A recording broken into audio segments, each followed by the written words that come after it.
want to say that I'm so sorry.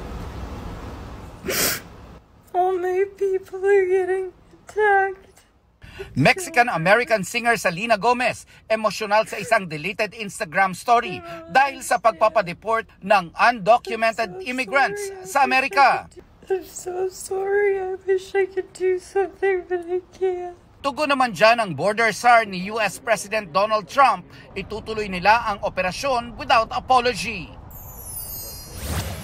Jisoo ng Blackpink, pumirma ng kontrata under an American label para sa kanyang solo activities, kabilang ang i-release niyang mini-album next week.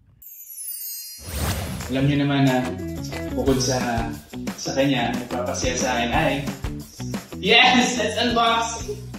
Rayber Cruz over the moon ng regaluhan ni Julian San Jose ng anniversary edition guitar ni Ed Sheeran.